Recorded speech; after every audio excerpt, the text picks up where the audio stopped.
Hard to think that over 120 years ago, how all this was in operation.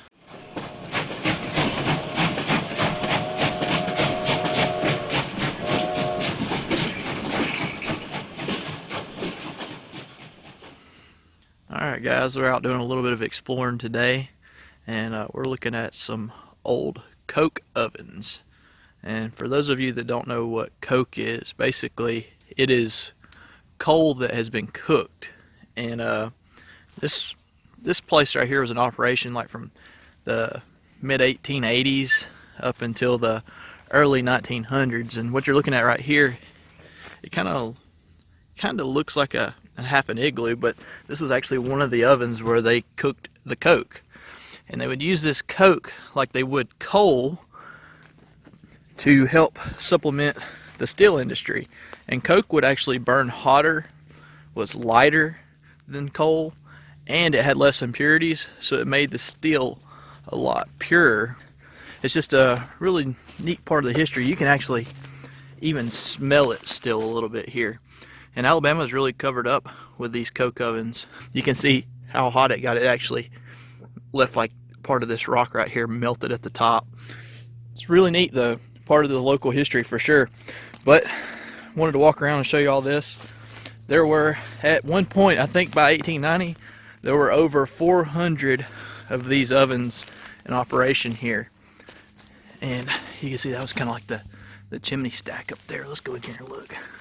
It's big enough that I can stand up in here, so it's about 6 foot tall. I'd say that they're about 10 by 10 across. And that was the chimney. And obviously it's been blocked up now.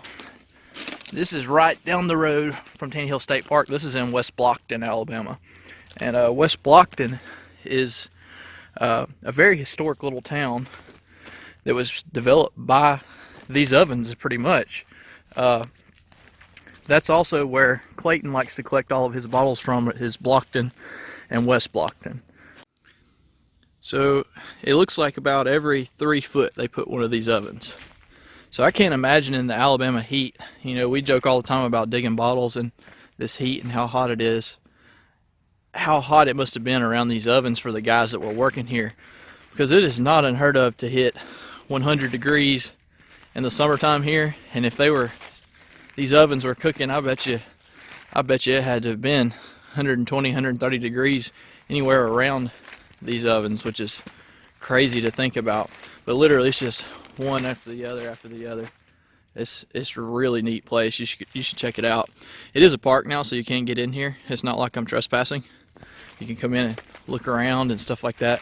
I believe the town of West Blocton bought part of it in the 70s, and then they bought a little bit more of it in the 90s so that they could open it up to the public for everyone to take a look at it.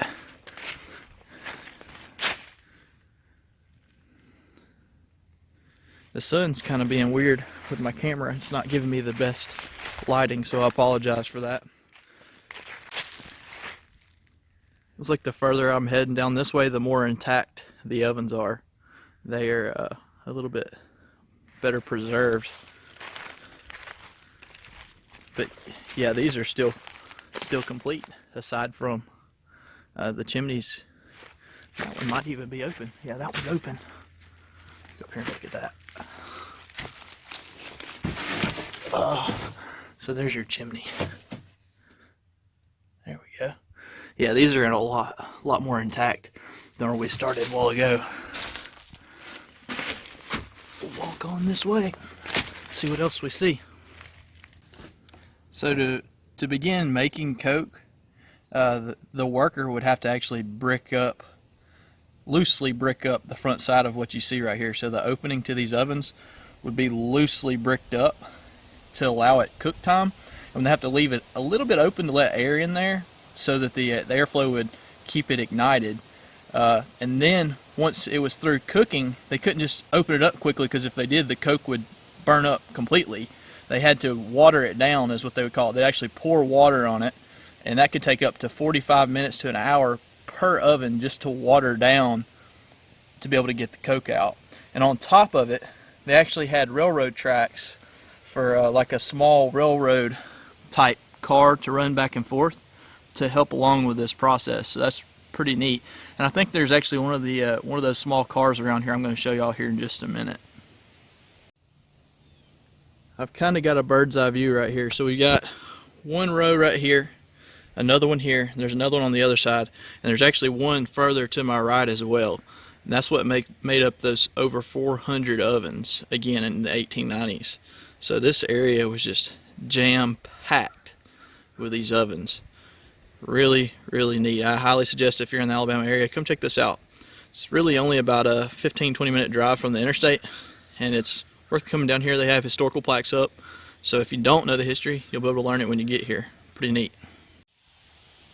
At the end of the coke oven rows, they're kind of ended with these big rocks. It's something interesting. If y'all have ever seen the video of me at the Tanny Hill iron furnaces, after they were burnt in the Civil War and they were restored in the 70s, they actually bought some of the stone off of these to be able to repair those furnaces. So if you ever go to Tanny Hill State Park, the rock that's on the top part of the furnaces came from these coke ovens.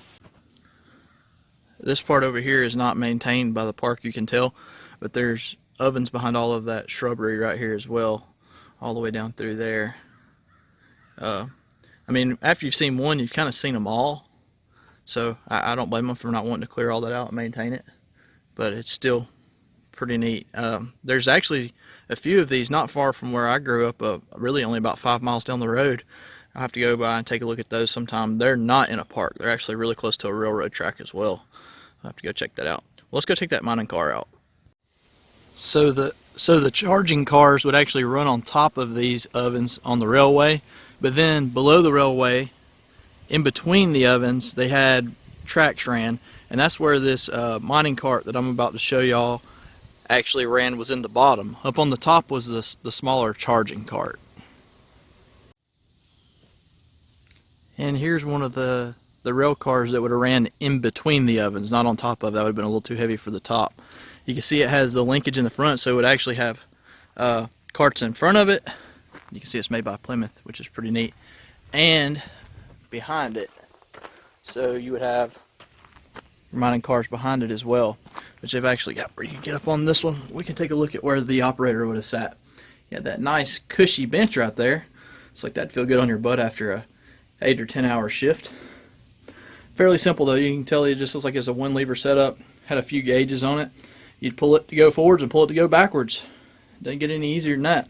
I'd probably rather be this guy operating this than the guy that had to brick up the ovens in the front. That's for sure.